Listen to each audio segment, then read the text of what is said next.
ជំរាបសួរបងប្អូនទាំងអស់គ្នាហើយថ្ងៃនេះមកទៀតហើយមកឆានតុងខ្ជិលឆាក្តៅតុងខ្ជិលបែបអ្នកស្រែថ្ងៃនេះមកផ្ទះដល់ពេលអញ្ចឹងទៅក៏នឹកឃើញថាចង់តុងទិញតុងមកពីផ្សារបាទទិញតុង3វា8ខាំបាទ8ខាំ 20000 ជាដំបងឡើយក៏ធ្វើការយើងដាំទឹកអីកោសយកអំអិលអីចេញហើយយើងចាប់ដើមហាន់កង់យើងកាប់កង់ជាខ្លីមកល្មមដើម្បីឲ្យឆាទៅចូលគ្រឿងល្អហើយគ្រឿងយើងទៀតអសោគឺគ្រឿងខ្ជិល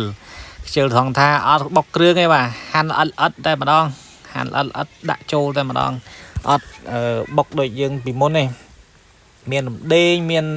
ល្មៀតមានកសក្រីមានស្លឹកក្រូចមានខ្ទឹមសបាទហើយមាននឹងស្លឹកម្រះព្រៅបេះក្រោយផ្ទះបាទធម្មជាតិល្អឈ្ងុយបើយើងទិញនៅពីផ្សារមកវាធំអត់សូវឈ្ងុយទេហើយក្រោយមកទៀតក៏ចាប់ដើមធ្វើការដាក់ខ្លាញ់ហើយយើងដាក់ច្រើនតិចខ្លាញ់ដើម្បីឆាទៅឲ្យវាចូលជាតិបានល្អហើយបន្តមកទៀតក៏ចាប់ដើមធ្វើការដាក់គ្រឿងដែលយើងបានហាន់មិញហ្នឹងយើងក៏ចាប់ដើមដាក់ទៅឲ្យយើងមានល្មៀតដាក់ល្មៀតឲ្យយើងយកពណ៌ហាងក្រហមតិចបាទហើយបើយើងចង់បានពណ៌ក្រហមល្អដាក់ប្រេងម្ទេសប៉ុន្តែខ្ញុំអត់ទេអ្នកស្រែមានអីបានច្រើនទេ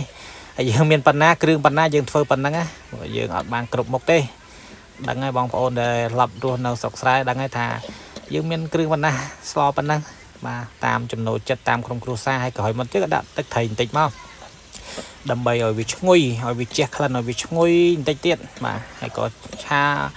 ធ្លាប់2 3 4ត្រឡប់កូវឹកហ្នឹងទៅបាទឲ្យបានឈ្ងុយល្អហើយបាទយើងដាក់ប៊ីចេងបន្តិចមកអត់តាន់ដាក់ស្ករទេបាទហើយប៊ីចេងយើងចាំដាក់ពីតាមក្រោយក៏បានដែរប៉ុន្តែជាត្រឡប់មួយគឺថាធ្វើដាក់អញ្ចឹង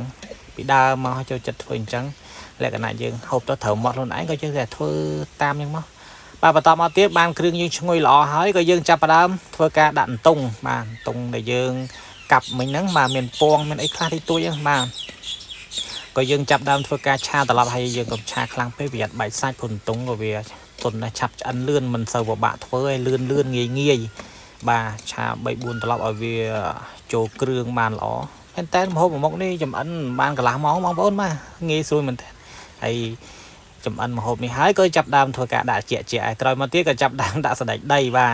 ដាក់សណ្តែកដីវាឈ្ងុយតែខ្ញុំដាក់តែ1000បើសិនជាបាន2000អីល្អសណ្តែកដីបានច្រើននេះយ៉ាងខាំទៅមានឈប់វាមានរសជាតិឆ្ងាញ់ហើយជាមួយនឹងដាក់ទឹកចៀនបន្តិចទៅបាទ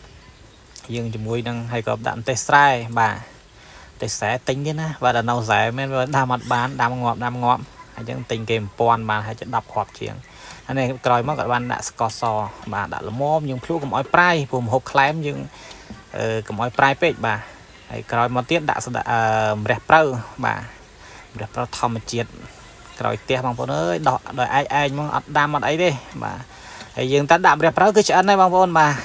ឆាតាមមកត្រឡប់អីហ្នឹងឲ្យសពប់ម្រះព្រៅបន្តិចបើបងប្អូនខ្លះអត់ចូលឲ្យសពប់ផងដាក់ម្រះព្រៅពីក្រោមដាក់ដួងតុងដាក់បដៅក៏មានដែរបាទ